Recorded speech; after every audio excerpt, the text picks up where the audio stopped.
Ceci est une émission payée par l'heure de la bonne nouvelle. Aujourd'hui, à l'heure de la bonne nouvelle, Jésus et la femme. Au commencement était celui qui est la parole de Dieu. Il était avec Dieu, il était lui-même Dieu. Tout a été créé par lui. Rien de ce qui a été créé n'a été créé sans lui. En lui résidait la vie, et cette vie était la lumière des hommes. Celle-ci était la véritable lumière, celle qui, en venant dans le monde, éclaire tout être humain. Bonjour François, bonjour Jeff.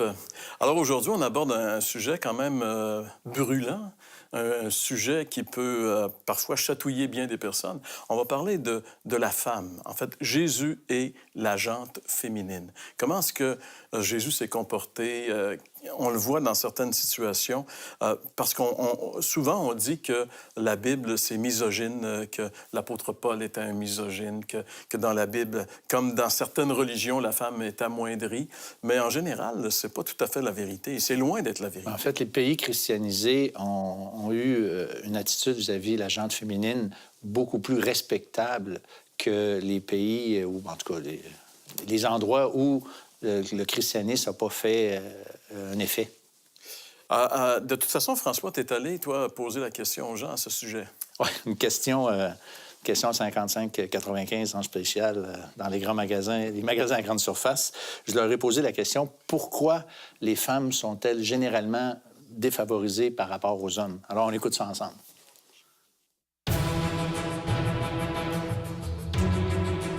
Dans notre société, les femmes doivent combattre pour l'égalité. Ils sont souvent défavorisés par rapport aux hommes. Alors, quelle est votre opinion là-dessus? Surtout, comment vous expliquez ce phénomène? Vous êtes d'accord d'abord avec l'idée de base que les femmes... De moins en moins, je trouve que les femmes prennent de plus en plus leur place. Il y a des religions où c'est misogyne et la femme est défavorisée, oui, est maltraitée et pas à l'égal de l'homme, ça c'est certain. Si on regarde certains pays, peut-être soit du tiers-monde ou certains pays peut-être plus islamiques là, qu'on attache à ça, c'est sûr que là, il y a un grand retard de ce côté-là. Ça va dépendre des endroits. Il y a des pays où les femmes sont vraiment maltraitées. S'ils sont défavorisés, je pense qu'ils l'ont été. Il y en a encore. Je pense que ça dépend aussi où, là. Dans le monde, il y en a, oui, c'est clair, mais je pense que dans les sociétés comme ici, ils sont moins. Au Québec, je pense qu'on est rendu assez évolué dans ça. C'est encore un peu vrai. C'est moins pire que c'était, mais on a encore du chemin à faire, nous autres. La pauvreté est vécue principalement par les femmes. À cause du marché du travail, à cause de la formation de départ, à cause de toutes sortes de choses. Ouais, la Terre a toujours été menée par des hommes. Qu'est-ce que vous voulez? Ben voilà, hein, c'est clair, hein? C'est assez clair. Qu'est-ce que vous voulez? Les hommes ont toujours mené, mais de plus en plus, les femmes, en tout cas dans nos sociétés occidentales, prennent une place qu'elles n'avaient pas avant. Les gouvernements font des efforts pour avoir la parité. Hein? On veut arriver à la parité, au moins. Mais c'est quand même triste de penser qu'on veut arriver. Tu sais, qu'à travail égal, pourquoi finalement une femme serait payée moins cher qu'un homme? C'est le même travail. Il y a quelque chose de pas normal là-dedans. Là. Donc, il y a un fond qui traîne encore. Au-delà des croyances, au-delà des cultures, on combat un fond qui fait une distinction entre les hommes et les femmes.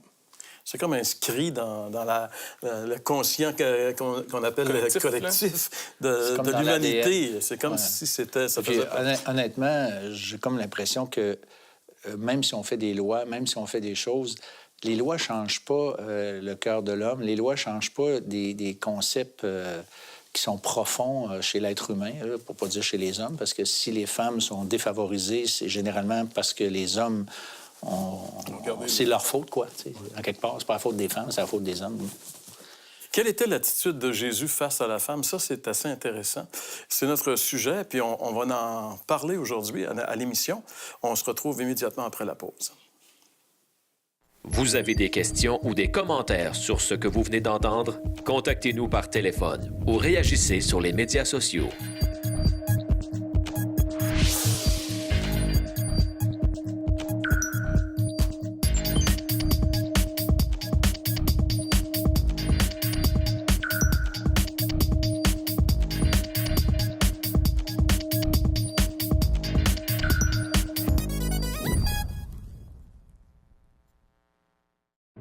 Vous êtes touché par ce que vous entendez dans cette émission? Vous souhaitez poursuivre votre aventure à la découverte de ce visiteur venu du ciel? Commandez dès maintenant votre Évangile de Jean tout à fait gratuitement. Que vous préfériez lire le texte ou en apprécier l'adaptation cinématographique, cette offre est pour vous, profitez-en. Cette offre a été rendue possible par les ministères d'Aujourd'hui l'Espoir. La Bible relate un événement bien spécial qui s'est passé dans la vie de Jésus et qui concerne une femme particulière. Et c'est de cette histoire que nous allons parler aujourd'hui. Et pour ce faire, j'aimerais vous inviter à tourner dans l'Évangile de Jean, toujours. Et au chapitre 8, on va commencer à partir du verset 2. Et on va lire quelques versets pour essayer de saisir le contexte de cette histoire. Donc, on peut lire ici, « Dès le matin, il alla de nouveau dans le temple et tout le peuple vint à lui. S'étant assis, il les enseignait. Alors les scribes et les pharisiens amenèrent une femme surprise en adultère et la plaçant au milieu du peuple, ils dirent à Jésus, « Maître, cette femme a été surprise en flagrant délit d'adultère. Moïse, dans la loi, nous a ordonné de lapider de telles femmes. Toi donc, que dis-tu? » Ce texte nous démontre que Jésus a été pris avec un problème de taille. Tu sais, je veux dire, on a trouvé cette femme, en fait, en flagrant délit d'adultère, et on l'amène à Jésus, et on lui demande qu'est-ce qu'on devrait faire dans la situation. Et là, ils essaient de mettre Jésus en opposition avec la loi de Dieu, la loi de Moïse. Mais le problème, c'est qu'ils sont très malhonnêtes parce que quand on était surpris en flagrant délit d'adultère, normalement, il en faut 2. Tu comprends? Et puis là, finalement, elle est toute seule, la madame. C'est ça, le gars. Donc, il est où, le monsieur? Puis non seulement ça, Jeff, mais dans l'Ancien Testament, parce qu'eux autres référaient aux lois de l'Ancien Testament, les lois de Moïse, et dans l'Ancien Testament, c'était clairement indiqué que le traitement, le jugement potentiel devait être appliqué autant à l'homme qu'à la femme dans Exactement, le contexte. ouais. Là. Ouais. Alors, ils ont été vraiment pas corrects que de prendre que la femme. Et puis, c'est quelque chose que le Seigneur Jésus veut nous rappeler, parce que quand on va parler justement de question de divorce, à l'époque, puis même jusqu'à pas tellement longtemps, l'homme avait le privilège de divorcer sa femme, de la répudier, mais on ne voit pas le même privilège chez la femme. Et donc, ils vont venir voir Jésus dans une autre histoire et le provoquer sur cette question, toujours pour lui dire « Et toi, qu'est-ce que tu dis, toi, de ces choses? » Et Jésus va leur dire « En passant, cette loi vous a été permise à cause de la dureté de vos cœurs. Parce que si Dieu n'avait pas fait, on pourrait dire, cet échappatoire, là, eh bien, comme dans d'autres religions où c'est totalement défendu de divorcer, tu tues la femme. Il y a beaucoup de femmes qui meurent dans certains pays à cause de certaines croyances parce qu'il est préférable de tuer ta femme que de la divorcer. Donc, c'est quand même assez fort. Même dans le temps d'Abraham, on voit qu'Abraham préfère dire à sa femme « Dis que t'es ma sœur, pour pas qu'on me tue. » Pourquoi, tu sais, dans le sens, je sais pas, prends la femme du gars, même si c'est marié. Nous, on n'a plus de valeur sur l'alliance, c'est une chose. Mais à cette époque-là, c'était tellement sacré que c'était mieux de tuer le gars, tu prendras sa femme après. Bien, ça se faisait. On a des histoires dans l'Ancien Testament qui... C'est exactement Donc, ce moi, qu'ils je ont pense fait. que Jésus, finalement, veut leur montrer une chose. À cause de la dureté de vos cœurs. Parce que d'où vient le déséquilibre? Il vient finalement à partir du moment où est-ce qu'on a chuté, où est-ce que l'alliance avec Dieu a été brisée dans l'Ancien Testament. Quand on a été créés, l'homme et la femme avaient une égalité complémentaire parce que l'amour nous donne de se servir l'un et l'autre, dans l'amour, par motivation d'amour. Et on est fait pour se complémenter. Donc, inévitablement, il faut qu'il y ait une certaine différence pour qu'on puisse se complémenter. Et c'est dans cette différence-là que le péché a joué, et là, on l'utilise plutôt pour dominer. Là, on est dans une société après dominant-dominé. Et si on peut essayer d'entrer un petit peu dans ce que cette femme pouvait penser. Elle est entourée d'hommes, on l'amène. Pour elle, là, c'est terrible ce qui se produit. Là. Ah, elle est morte, là. Parce qu'elle sait déjà. Puis avec la montée de l'islam un peu partout, les lapidations reviennent. Ouais. Et j'ai vu à la télévision des scènes de lapidation. C'est horrible. C'est quelque chose d'horrible. Et ça se produit. Et c'est la plupart du temps des femmes qui sont lapidées. Et ça se fait en public, dans un stade où les gens viennent pour voir... C'est comme un spectacle, finalement, de voir une jeune femme se faire tuer à coups de pierre. Et pour cette femme, c'est ce qui allait arriver. Donc, c'est une détresse incroyable qu'elle est en train de vivre. Personne n'est de son côté. Puis eux, ils utilisent même la loi de Moïse pour aller contre elle. Alors, cette femme-là est en état de détresse tout à fait incroyable. Puis, qu'est-ce que je trouve un peu dégoûtant, pour utiliser le mot, c'est que cette femme-là, elle est prise, mais pour piéger Jésus. Tu sais, la raison, là, c'est un appât. T'sais, autrement dit, non seulement, des fois, on parle de la femme-objet, mais là, cette femme-là est l'objet du piège. Ils font vivre tout le drame que tu es en train d'expliquer. Ils font vivre ça parce qu'ils veulent coincer Jésus, parce que Jésus, il dit d'être venu de Dieu. Et la loi de Moïse venait de Dieu. Alors, s'il contredit la loi de Moïse, il est dans le trouble. Alors, c'est ça qui était le piège ici pour Jésus. Mais la femme, là-dedans, elle est juste un pantin. Et puis, en plus, elle est bien consciente, finalement, de son péché. Elle ne le conteste pas. C'est injuste parce que le gars n'est pas là, comme on l'a fait remarquer. Et puis, on sait qu'au-delà de tout ça, elle est tellement intense, la pauvre dame, elle va mourir. Là. Elle a tellement peur qu'elle ne réalise pas qu'elle est simplement un appât pour faire tomber ce jeune rabbin qui est là. Mais ça va être intéressant de voir comment Jésus va répondre à tout ça. C'est là qu'on arrive. Et c'est, encore une fois, on va voir la sagesse de Jésus. Je viens de sortir d'une étude où Jésus est confronté à toutes les sectes du judaïsme la dernière semaine, quand il était dans le temple à Jérusalem. Et de la façon qu'il répond à leurs questions astucieuses, c'est une sagesse divine. C'est incroyable. Et la façon dont il va retourner la situation ici, on ne peut que réaliser que Jésus est vraiment la sagesse divine. Alors, on va lire cette réponse de Jésus, si vous le voulez bien, à partir du verset 7. Nous lisons ceci. « Comme il continuait à l'interroger, il se releva et leur dit que celui de vous qui est sans péché jette le premier la pierre contre elle. Et s'étant de nouveau baissé, il écrivait sur la terre. » Donc, il est dit ici, quand ils entendirent cela, accusés par leur conscience, ils se retirèrent un à un depuis les plus âgés jusqu'au dernier, et Jésus resta seul avec la femme qui était là au milieu. Alors Jésus leur répond, OK, c'est correct, on va lapider, mais juste avant, parce que si on lapide quelqu'un, c'est parce qu'elle a commis un péché. Ouais. C'est la loi de Moïse. Donc, ceux parmi vous qui ont le droit de la lapider, c'est ceux qui n'ont pas péché.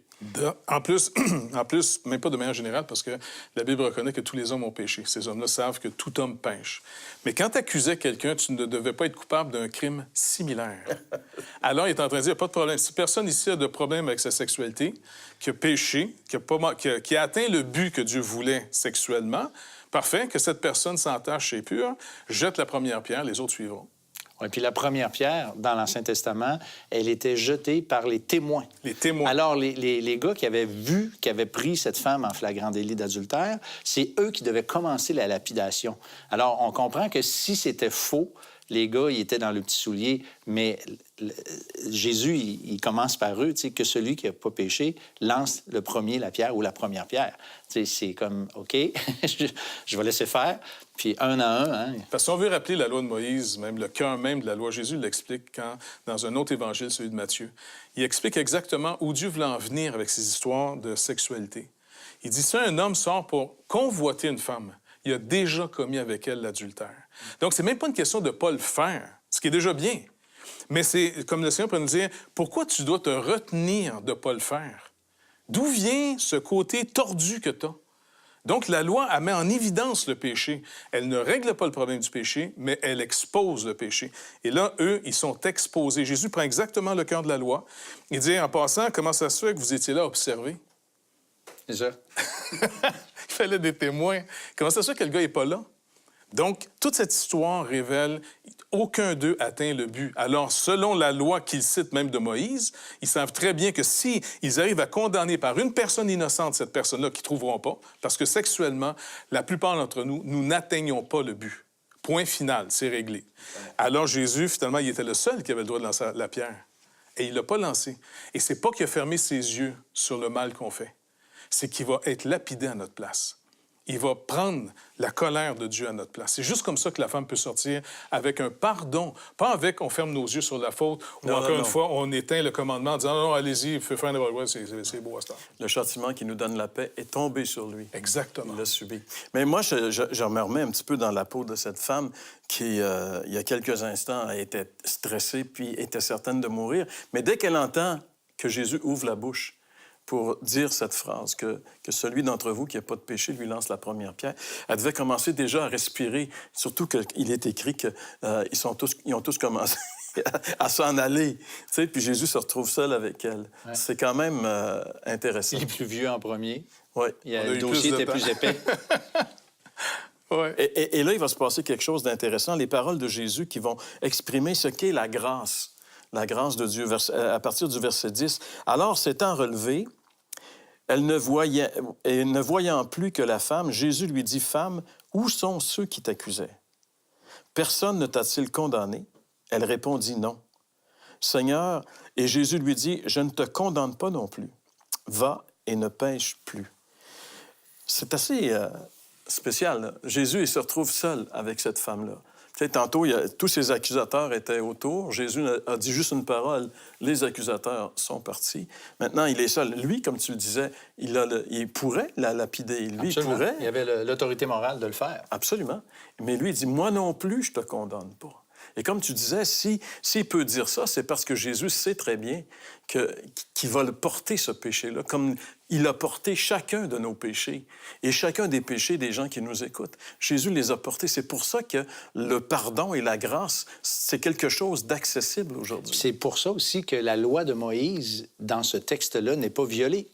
La loi qui disait qu'elle devait mourir n'est pas violée puisque Jésus allait, lui, mourir à sa place. Voilà. C'est pour ça que Dieu, selon l'apôtre Paul, quand il nous explique de manière un peu plus théologique, là, toute cette vie de Jésus, puis comment il porte le fardeau, c'est pas qu'il diminue la loi comme aujourd'hui on veut le faire. Aujourd'hui, on veut diminuer la loi pour avoir moins de criminalité. Les gens font les mêmes actions, sauf qu'on décriminalise l'action. Ça fait autant de victimes en passant, parce que les victimes n'ont plus rien à dire. C'est comme de leur faute maintenant si ça arrive. Jésus va jamais toucher à la loi de Moïse. Il va jamais y toucher parce qu'il va dire non, Dieu vous a dit combien c'était pas coûté. Maintenant, Dieu demeure juste, tout en justifiant, parce qu'il donne son Fils à notre place. Il n'y a pas d'autre salut possible en dehors de Jésus-Christ. Il n'y en a pas d'autre. Si quelqu'un pense en non, on va me débrouiller. Si le Fils n'a pas été épargné, tu penses que toi, tu vas être épargné? On va rendre compte, ou bien Jésus rend compte pour nous. Puis la fin du texte, du verset que tu as lu, Jean-Pierre, Jésus dit à la femme, « Va et ne pêche plus ». On sait que d'une façon absolue, on ne peut pas dire « on ne pêche plus », mais le Seigneur Jésus ici invite cette femme à changer de style de vie, parce que probablement l'adultère qu'elle a commis lorsqu'elle s'est fait prendre, c'était son style de vie de toute évidence. Alors, il dit « Va et ne pêche plus ». Alors, quand on vient au Christ, quand on reçoit le pardon de Dieu, notre vie change. La Bible appelle ça la repentance. C'est un mot un petit peu plus ou moins connu, compris, mais la repentance, ça veut dire de changer d'attitude vis-à-vis nous, changer d'attitude vis-à-vis le péché, changer de vision de ce que Dieu est, de ce que Dieu exige, de comprendre que la loi de Moïse, c'est la pensée de Dieu, et cette pensée de Dieu condamne l'être humain. Et Jésus vient de gracier cette femme. Elle vient de passer à deux doigts de la mort. Et là, Jésus la gracie. Alors, ce qui va l'amener à ne plus pécher, c'est de se souvenir continuellement que Jésus ne l'a pas condamné, qu'il l'aime. Et c'est cette relation qu'elle va établir avec Jésus qui va lui permettre de vivre une vie nouvelle, finalement. Et cette vie nouvelle, François, elle n'est pas juste pour cette femme, elle n'est pas juste pour nous qui l'avons expérimentée, elle est aussi pour toutes les personnes qui nous écoutent aujourd'hui. Et si ces personnes-là désirent expérimenter la même chose que cette femme, qu'est-ce qu'ils devraient faire, François? Oui, merci, Jean-Pierre. Écoute, on doit vraiment réaliser qu'on est effectivement dans la même condition spirituelle que cette femme, c'est-à-dire coupable devant la loi de Dieu. Et comme Jeff l'a dit tantôt, Dieu ne peut pas faire de compromis sur sa justice. Alors, le Christ en croix a été jusqu'à mourir pour que nous puissions, nous, être libérés du jugement qui pesait sur chacun d'entre nous. Alors, l'idée de repentance que j'ai mentionnée tout à l'heure, c'est l'idée d'accepter maintenant de changer, de mettre Dieu comme celui qui est le Seigneur de notre vie, de se plier à sa volonté. Et en se repentant, on accepte donc de changer de vie, mais chose encore plus importante qui précède cet élément, c'est ce qu'on appelle la foi qui sauve, la conversion, où on reconnaît que Jésus a effectivement pris sur la croix le fardeau de nos péchés. Alors, peu importe où vous êtes, en ce moment même, vous pouvez plier le genou devant ce Dieu 3 fois saint, dont la loi sainte et parfaite nous condamne, et regarder par la foi à cette croix du Calvaire où, il y a 2000 ans maintenant, Jésus a payé le prix pour que nous puissions être pardonnés et que nous puissions vivre réellement. Comme sans doute cette femme, j'imagine sa vie suite à cette expérience avec Jésus. Sa vie n'a pas été la même. La Bible n'en dit rien, mais je suis convaincu que si elle a compris la grâce, le pardon qui lui a été offert, eh bien, cette grâce, elle nous enseigne. Cette bonté de Dieu manifestée nous enseigne à marcher avec lui, lui obéir, le suivre, l'aimer et marcher comme lui, il veut qu'on marche. C'est possible si vous le faites sincèrement.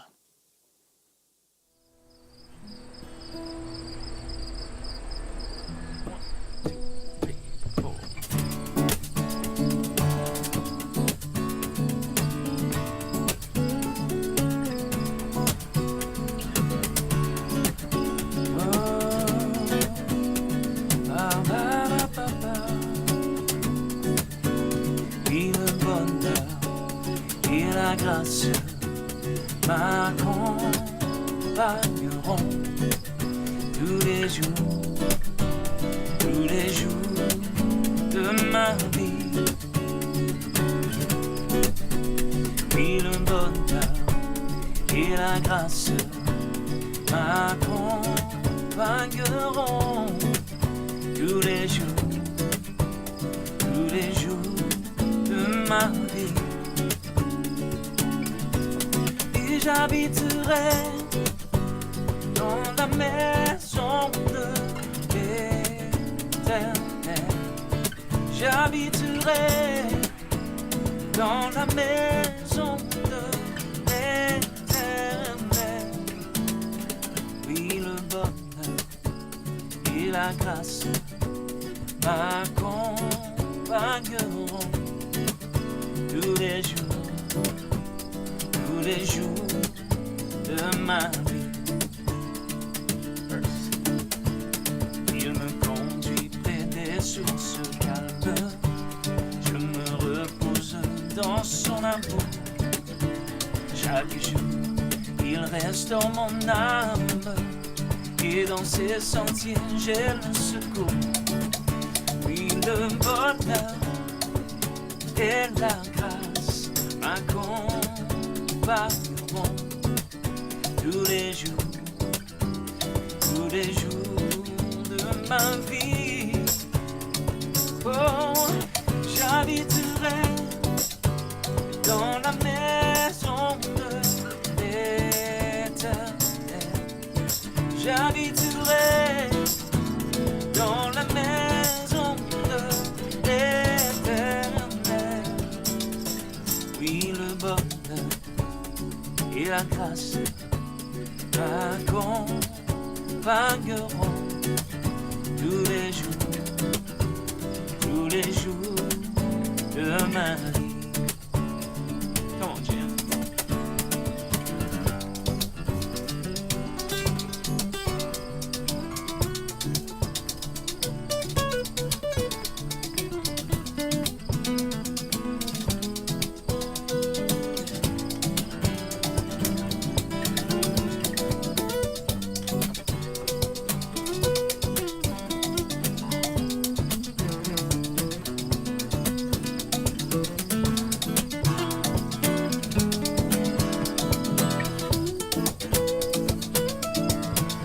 J'habiterai dans la maison de l'Éternel. J'habiterai dans la maison de l'Éternel. Oh, maison de l'Éternel. J'habiterai dans la maison de l'Éternel. Oui, le bonheur et la grâce m'accompagneront tous les jours de ma vie. Wow, wow. Wow, wow. Wow, wow. Wow, wow. Vous avez des questions ou des commentaires sur ce que vous venez d'entendre? Contactez-nous par téléphone ou réagissez sur les médias sociaux.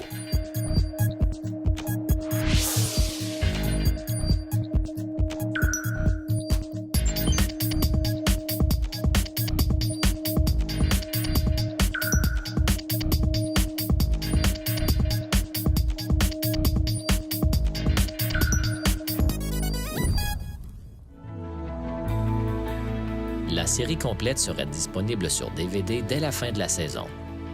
Réservez votre coffret en nous écrivant à l'heure de la bonne nouvelle, casier postal 26006, Trois-Rivières, Québec, G8Y7M1. Vous pouvez également le faire par téléphone au 1-866-509-1319 ou par courrier électronique à info@hbn.ca.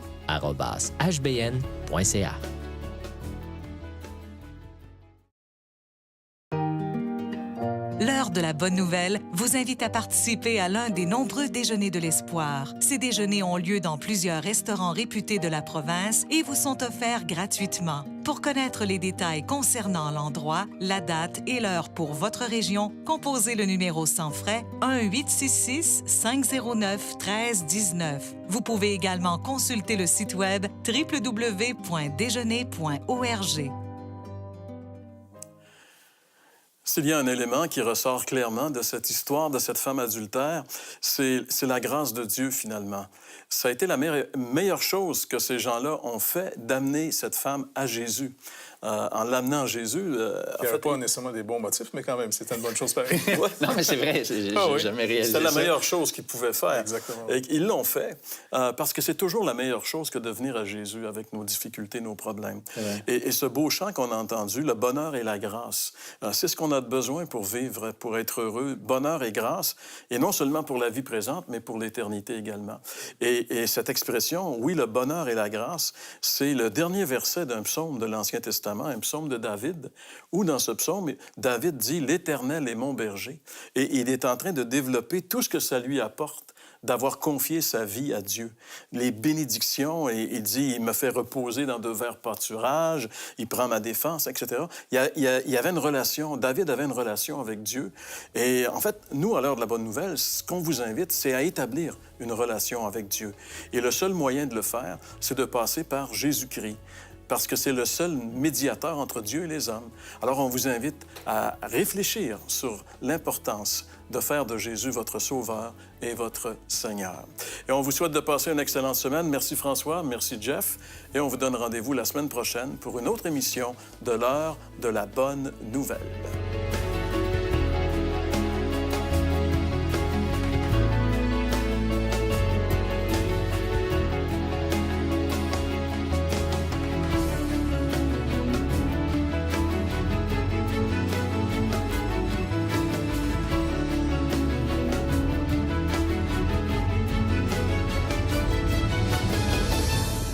Ceci était une émission payée par l'heure de la bonne nouvelle.